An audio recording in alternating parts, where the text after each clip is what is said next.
agar DPR RI ini menggunakan hak angket untuk mengklarifikasi kecurigaan dan praduga masyarakat atas sejumlah permasalahan dalam penyelenggaraan pemilu 2024. Saya belum pernah melihat ada sebuah proses pemilu yang sebrutal dan semenyakitkan ini.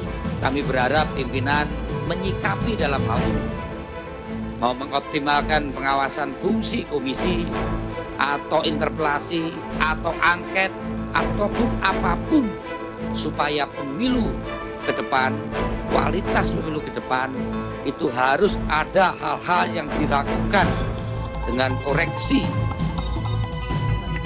Ada yang tidak terlihat di tengah riuhnya desakan usulan hak angket di rapat paripurna. Ketua DPR Puan Maharani dan wakilnya Muhaimin Iskandar justru tak nampak.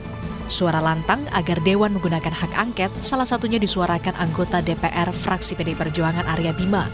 Ia memastikan hak angket murni ingin mengusut kecurangan pemilu, tak ada kaitannya dengan pemakzulan Presiden. Harus bereaksi setelah kalangan rohaniwan, kalangan budayawan, kalangan intelektual rektor bereaksi, masa DPR-nya diam? Maka usulan hak angket silahkan itu menjadi kajian usulan kawan-kawan DPR untuk digulirkan menjadi suatu mekanisme di dalam fungsi pengawasan. Tidak ada urusan angket dengan pemakzulan.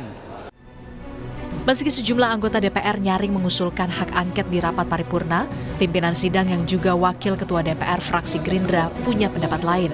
Sufmi Dasko Ahmad menyebut penggunaan hak angket memiliki mekanismenya tersendiri di DPR.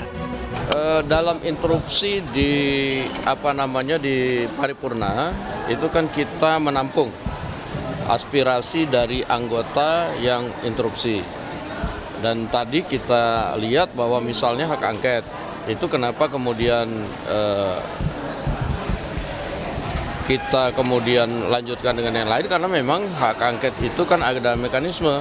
Nah, jadi kalau memang ada kawan-kawan tadi yang menyampaikan aspirasi hak angket, ya kan ada mekanismenya di DPR.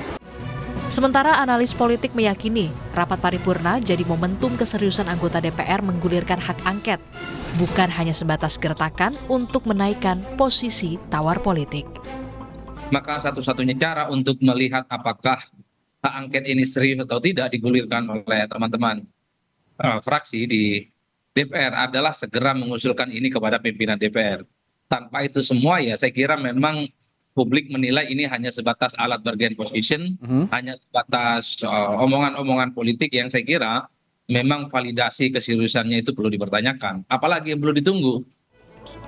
Lantang suara pengunjuk rasa di luar gedung DPR menyebut ada kecurangan di pemilu 2024, tapi senyapnya suara pimpinan koalisi pendukung jadi indikasi isu angket kehilangan induk. Tim Liputan, Kompas TV.